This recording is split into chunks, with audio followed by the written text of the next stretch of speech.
নবীকে ভালোবাসার দরকার আছে না নাই? কিভাবে ভালোবাসবেন? ইয়া নবী সালাম আলাইকা চুমা খায় ভালোবাসবেন? কি করে ভালোবাসবেন? মোহাম্মদ তোমারে মেরে প্যার করতা হে, এইভাবে ভালোবাসবেন? কিভাবে ভালোবাসবেন?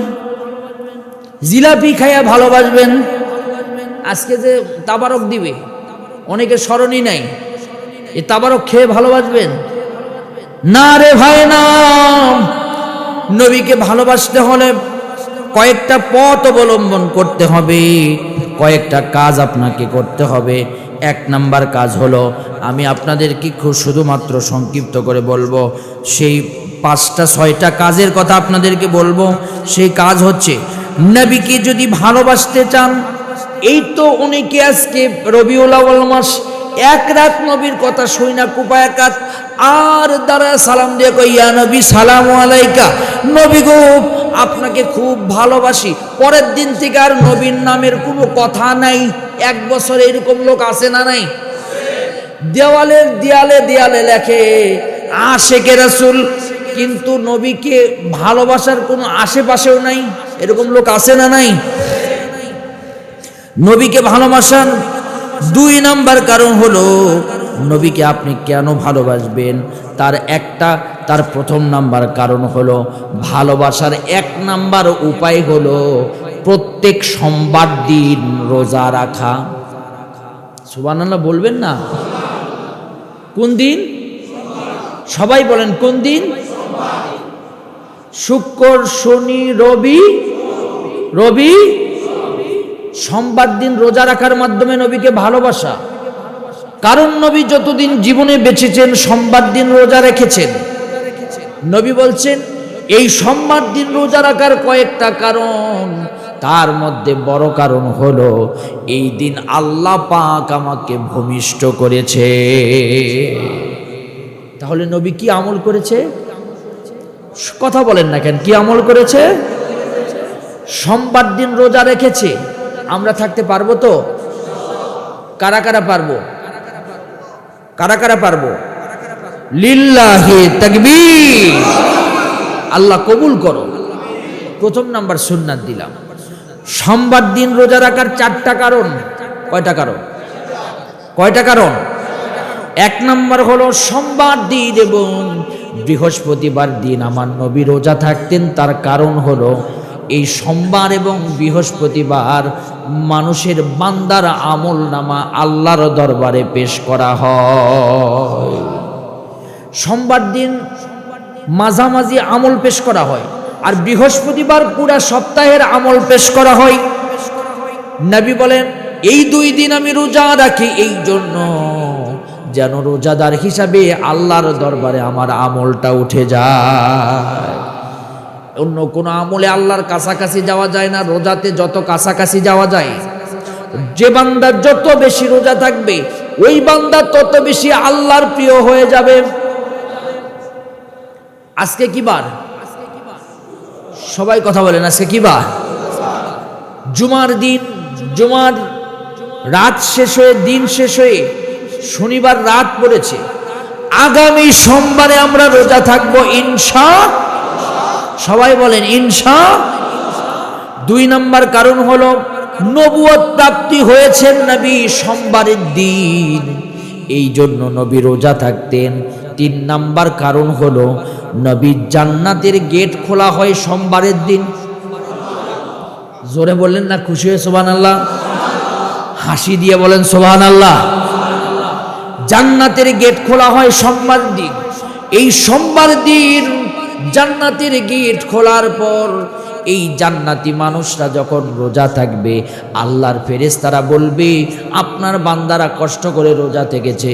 আল্লাহ পাক তখন বলবে জান্নাতের যে গেট খুলেছি, আজকে যারা রোজাদার তাদের জন্য জান্নাত বরাদ্দ করে দাও। আমলটা করতে পারবেন না? জীবনে বহুত খেয়েছেন। ডাক্তার যদি বলে আপনার ডায়াবেটিস, খাওয়া আপনার শেষ, আপনি ডাক্তারের কথা মানতে পারেন, কিন্তু পৃথিবীর সবচেয়ে বড় বিজ্ঞানী, সবচেয়ে বড় ডাক্তার মুহাম্মদুর রাসূলুল্লাহ সাল্লাল্লাহু আলাইহি সাল্লাম সোমবারে রোজা থাকার কথা বলেছেন। সপ্তাহে যখন একদিন বান্দা রোজা থাকে, এই পেটের স্টমাকগুলো তখন খালি হয়ে যায়, আর এগুলা রেস্ট করার সুযোগ পায়, আর এর বিনিময়ে ভিতরের খাদ্যনালীগুলো শুকিয়েও যায় না, ক্যান্সারও হয় না। বান্দা যারা নিয়মিত বৃহস্পতিবার এবং সোমবারের দিন রোজা থাকবে, তাদের লিভার জন্ডিস, লিভার ক্যান্সার কোনো দিন তাদের হবে না। পারবেন তো ইনশাল্লাহ? 4 নাম্বার হলো, রাসূল এই দিন জন্মগ্রহণ করেছেন, এই জন্য রাসূল সোমবার দিন রোজা থাকতেন। আমরা পারবো তো ইনশাল্লাহ? রাসূল বছরে 48টার বেশি রোজা থাকতেন, ফরজ রোজা বাদে। আপনি কয়টা থাকেন? কয়টা পারেননি? নিজের মনকে প্রশ্ন করেন, রাসূলের অনুসরণ করতে পেরেছেন কিনা।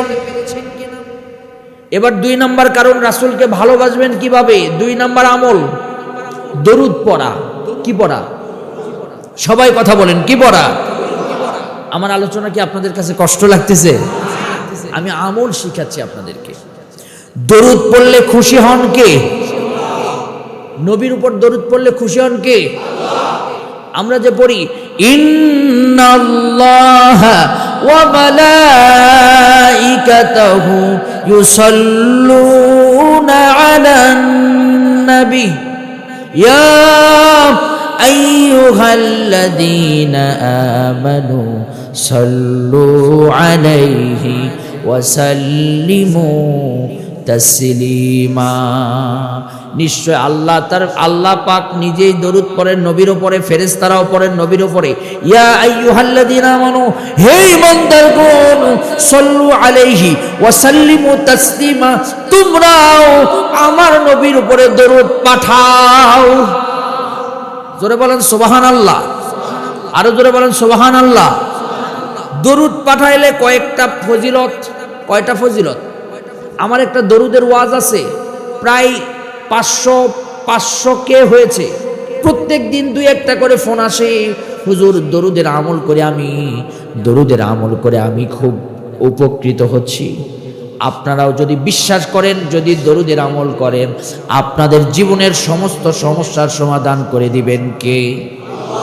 আমাদের জীবনের সমস্যার সমাধান করে দিবেন কে? 1 নাম্বার হলো, আল্লাহ নিজেই দরুদ পাঠান। সুবহানাল্লাহ বললেন না?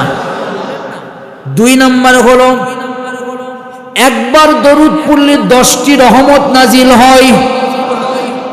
আর জোরে বলেন সুবহানাল্লাহ। কয়টা রহমত? জোরে বলেন কয়টা? আরো জোরে। 10টা রহমত। 3 নাম্বার হলো, গুনাহ মাফ করে দেন আল্লাহ, মর্যাদা বৃদ্ধি করে দেন আল্লাহ। 4 নাম্বার, কিয়ামতের দিন নবীর সান্নিধ্য পাওয়া যায়, সুপারিশ পেয়ে আল্লাহর জান্নাতে যাওয়া যাবে। আর 5 নাম্বার হলো, দোয়া কবুল হওয়ার চাবি। কোন বান্দা যদি দোয়া করার আগে যদি দরুদ পড়ে, আল্লাহ পাক বান্দার জীবনের গুনাহ আল্লাহ পাক মাফ করে যা বান্দা চায় তাই কবুল করে নেয়। ভুলে গেলে আফসোসের কারণ।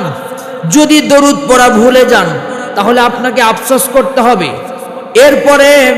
এরপরে হলো, দরুদ পড়লে ফেরেশতারা আপনার দরুদ আল্লাহর কাছে পৌঁছিয়ে দেন, আল্লাহ আবার নবীর দরবারে পৌঁছায় দেন।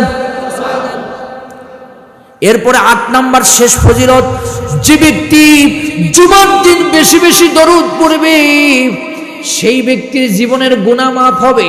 আল্লাহর নবী আর একটা হাদিসের ভিতরে এসেছে, কেউ যদি ঘুমের সময় নবীর উপরে দরুদ পড়ে, আর যদি ওযু অবস্থায় দরুদ পড়তে পড়তে ঘুমিয়ে যায়, কোনো একদিন স্বপ্নযোগে হলেও আমার নবী তার সাথে দেখা করবে। অসুবিধা আছে? দরুদ পড়তে পারবেন তো? দরুদ পড়তে পারবেন তো? আলহামদুলিল্লাহ। তাহলে আমরা দরুদ পড়ব, আল্লাহ আমাদেরকে তৌফিক দান করুন। সবাই বলেন আমিন। এরপরে 3 নাম্বার হচ্ছে, আমরা রাসূলকে ভালোবাসবো কিভাবে? 3 নাম্বার আমল হলো সিরাত অধ্যয়ন করব। রাসূলের সিরাতের প্রায় 50 থেকে 70টি বই আছে বাংলাদেশে বাংলায় অনুবাদ করা। সিরাতে ইবনে হিশাম, সিরাতে মোস্তফা, সিরাতে সারওয়ালে আরম, সিরাতে আল বিদায়া ওয়ান নিহায়া, সিরাতুন নবী, সিরাতুর রাসূল, তারপরে আপনার অনেক আছে আলহামদুলিল্লাহ।